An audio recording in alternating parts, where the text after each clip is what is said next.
Titanic 1912. Pada pagi hari tanggal 10 April tahun 1912, pelabuhan Southampton di Inggris dipenuhi kegembiraan yang tidak biasa. Lambung hitam Titanic berdiri menjulang, seolah memandang ke bawah ke arah dermaga. Suara mereka yang berangkat dan mereka yang mengantar bergema di seluruh pelabuhan. Orang-orang percaya bahwa kapal ini adalah pintu menuju kehidupan yang baru.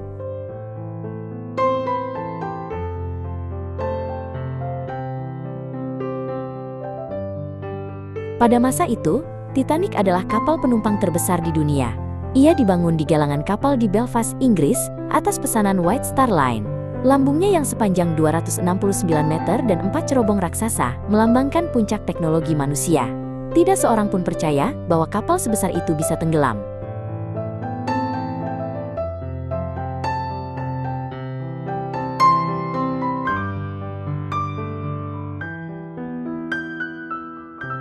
Para penumpang naik ke kapal melalui jalur yang berbeda sesuai dengan kelas mereka. Penumpang kelas 1 berjalan santai menuju interior yang mewah. Penumpang kelas 3 bergegas menaiki tangga sempit sambil menggenggam barang bawaan mereka. Mereka berlayar dengan kapal yang sama, tetapi perjalanan mereka terasa berbeda sejak awal.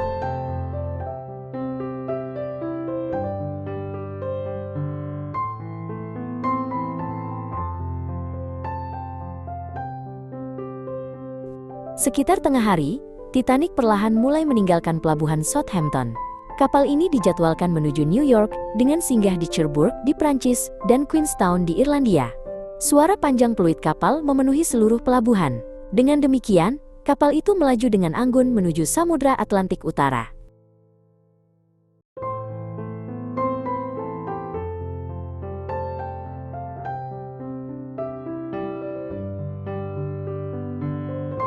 Setelah pelayaran dimulai, kelas 1 dipenuhi rutinitas harian yang elegan. Di ruang makan, peralatan perak dan gelas kristal berkilau di bawah cahaya lampu gantung. Para penumpang menikmati hidangan istimewa dan percakapan yang berkelas. Di sini, bahaya laut terasa seperti kisah dari dunia lain.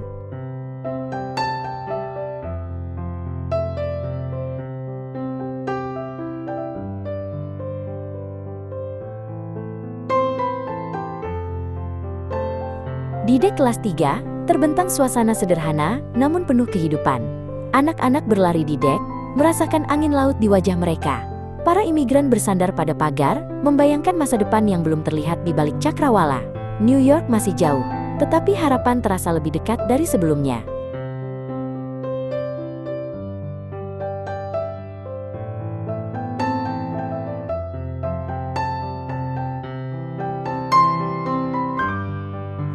Di dalam Titanic, kapal ini berfungsi seperti sebuah kota kecil yang selalu bergerak. Para awak bergerak cepat melalui lorong, membawa bagasi dan surat-surat. Tangga dan lift menghubungkan kabin dan ruang makan di setiap dek secara alami. Kapal raksasa ini beroperasi dengan sempurna, seolah-olah ia adalah makhluk hidup yang bernapas.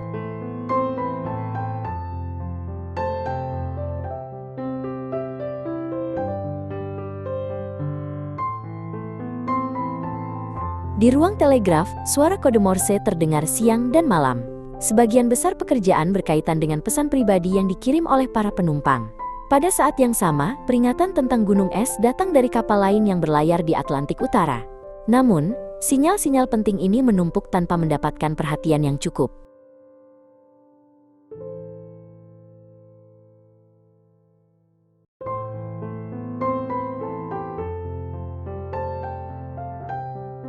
Pada malam tanggal 14 April tahun 1912, Atlantik Utara terasa sangat tenang dan mencekam. Dalam kegelapan pekat tanpa cahaya bulan dan tanpa gelombang, laut terbentang rata seperti cermin. Dalam kondisi seperti itu, bahkan buih putih di sekitar gunung es pun tidak terlihat. Bahaya yang tak terlihat sedang mendekati kapal dengan tenang namun pasti.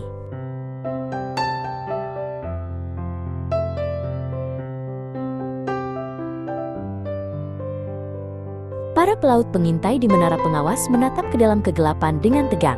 Namun teropong yang mereka butuhkan tidak ditemukan dimanapun. Tiba-tiba, sebuah bayangan gelap yang sangat besar muncul dari kegelapan di depan. Lonceng peringatan dibunyikan 3 kali dengan segera.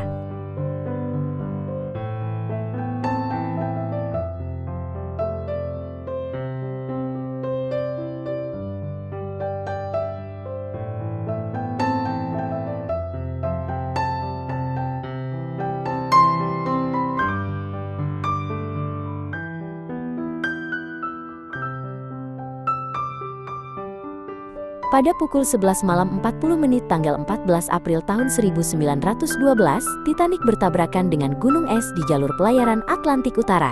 Bagi sebagian besar penumpang, kejadian itu terasa seperti getaran ringan saja. Namun di bawah permukaan, beberapa bagian lambung kapal rusak sekaligus. Air laut yang membeku mulai mengalir masuk dengan deras melalui celah-celah besar.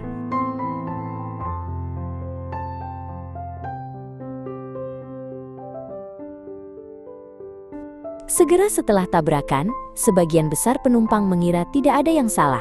Sebagian tetap berjalan-jalan di dek, sementara yang lain kembali ke kabin mereka yang hangat. Hanya para awak yang bergegas ke bawah dengan wajah pucat untuk memeriksa bagian bawah kapal. Kata tenggelam belum diucapkan dengan lantang.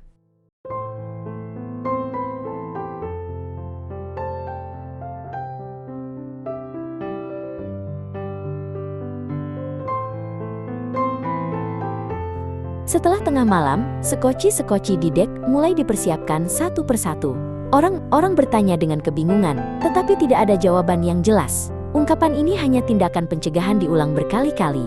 Sementara itu, kapal mulai miring perlahan, cukup untuk dirasakan oleh semua orang.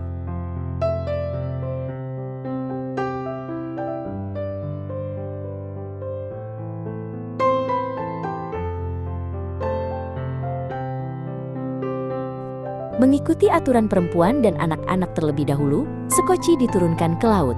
Banyak sekoci dilepaskan dengan muatan kurang dari setengah penuh. Suara mereka yang tertinggal di dek semakin lama semakin pelan. Mereka yang berpisah saling menatap dalam keheningan untuk waktu yang lama.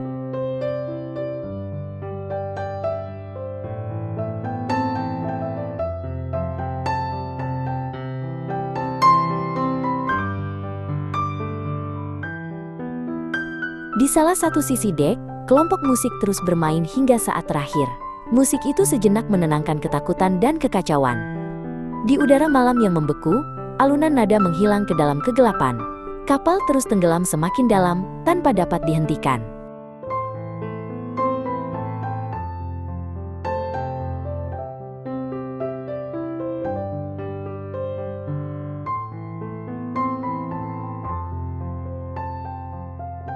Pada pukul 2 pagi 20 menit, tanggal 15 April tahun 1912, Titanic tenggelam sepenuhnya. Lambung raksasa itu terbelah menjadi dua dan menghilang ke dalam kegelapan yang dalam. Di permukaan laut, hanya tersisa sekoci dan puing-puing yang mengapung. Malam Atlantik Utara kembali sunyi.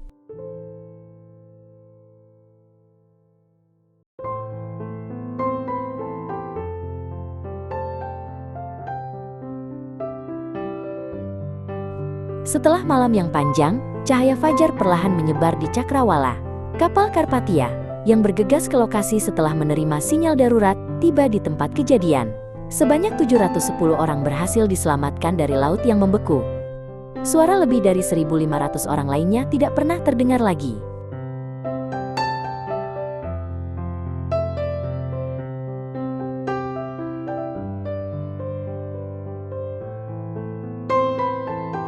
Bangkai Titanic kini terbaring di dasar Samudra Atlantik Utara pada kedalaman sekitar 4.000 meter. Di laut dalam yang dingin, lambung kapal perlahan terkorosi dan menjadi bagian dari sejarah. Upaya pengangkatan tetap tidak mungkin dilakukan, baik secara teknis maupun etis. Tragedi ini kini hidup hanya dalam catatan dan ingatan.